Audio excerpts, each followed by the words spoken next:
आइए दोबारा शुरू करते हैं मैथ की क्लास मस्ती के साथ, आपके अपने मनोज सर के साथ। आज हम शुरू करने जा रहे हैं क्लास 10th का फर्स्ट वीडियो है। इस लेसन का नाम अर्थमेटिक प्रोग्रेशन है, जिसको हम हिंदी में समांतर श्रेणी कहते हैं। आज इसका इंट्रोडक्शन वीडियो मिलेगा, जो कि 5.1 से जितने रिलेटेड हैं, जितने क्वेश्चंस रिलेटेड हैं, वो सभी इंट्रोडक्शन वीडियो में आपको दिखाए जाएंगे। इंट्रोडक्शन वीडियो में सबसे पहले आप ये जानिए कि समांतर श्रेणी क्या होता है। समांतर श्रेणी मस्ती भरे कॉन्सेप्ट के समझिए। श्रेणियां को थोड़ा गलत पढ़ के आप पढ़िए सीढ़ी।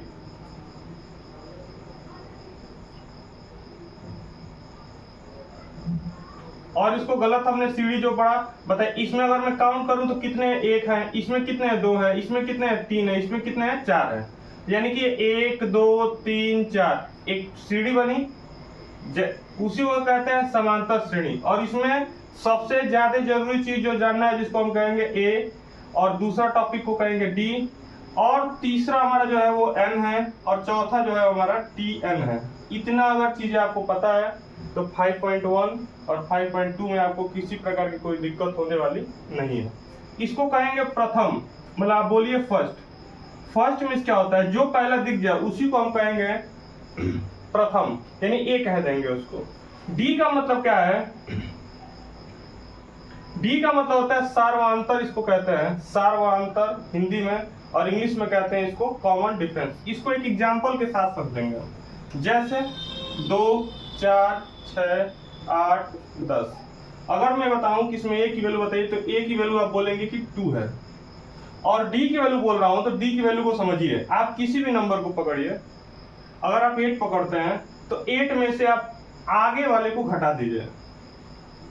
इसी तरह अगर आप 4 पकड़ते हैं तो आगे वाले नंबर से आप क्या कर दीजिए, घटा दीजिए। ये वैल्यू हमारी डी निकल के आएगी, जो भी निकल के आएगा सब डी है।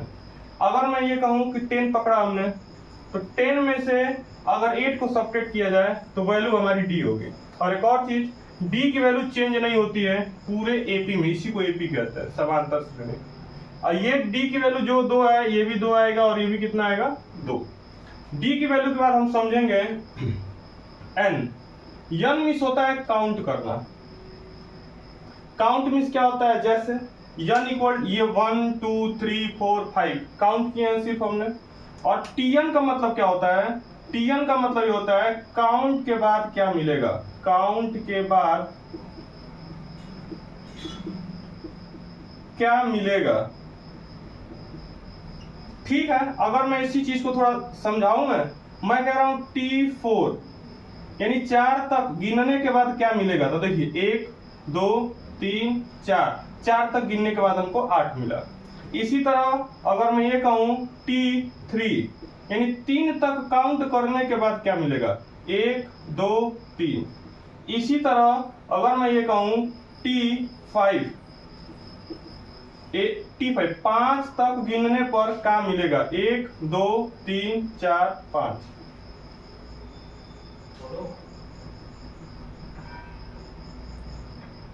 अभी हमने सीखा ए का मतलब क्या होता है, डी का मतलब कि कुछ भी पकड़िए तो उसके आगे वाले से घटा दीजिए।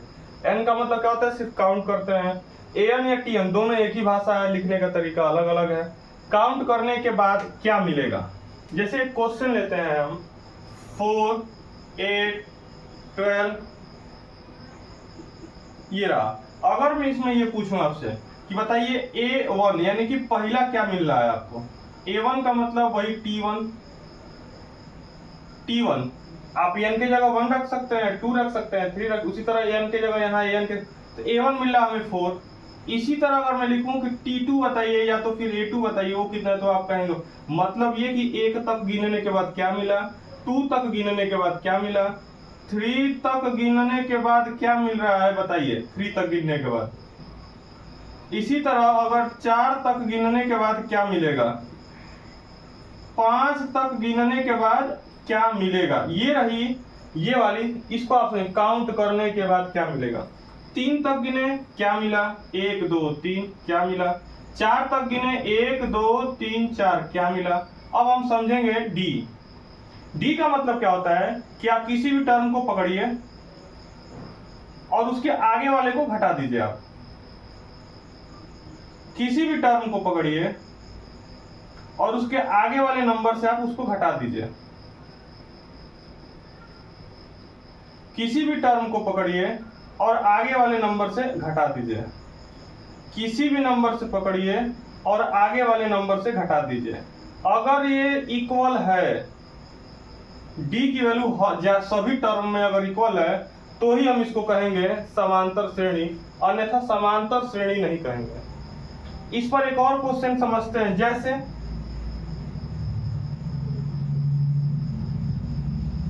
मैं कहूं कि ये बताइए T6 की वैल्यू कितनी है। T6 का मतलब है कि 6 तक गिनने के बाद क्या मिलेगा, 1 2 3 4 5 6 18 मिला।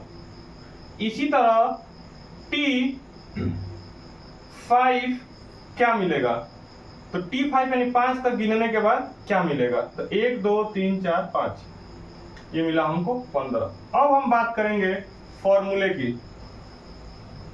कौन सा फॉर्मूला इसमें यूज होता है।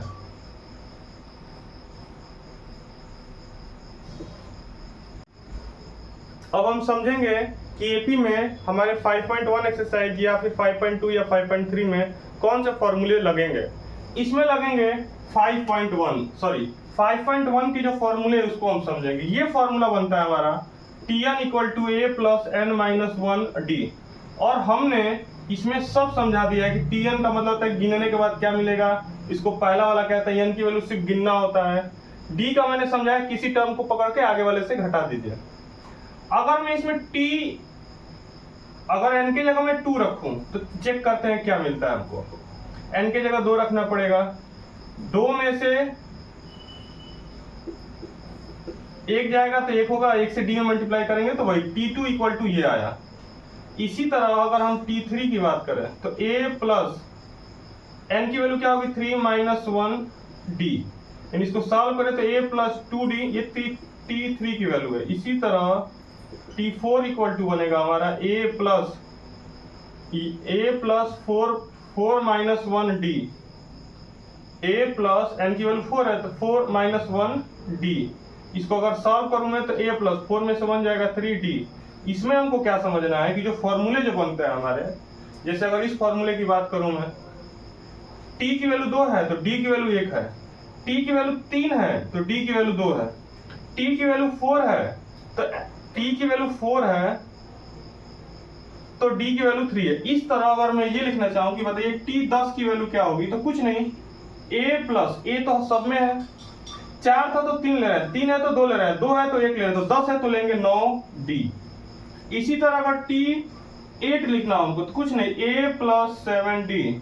मैं कहूं T12 तो इसको लिखेंगे a प्लस 11d। बाकी इससे ज्यादा 5.1 में कुछ नहीं है, फॉर्मूला समझना था। बाकी a d n tn या फिर an की वैल्यू को समझना था। वीडियो देखने के लिए थैंक यू।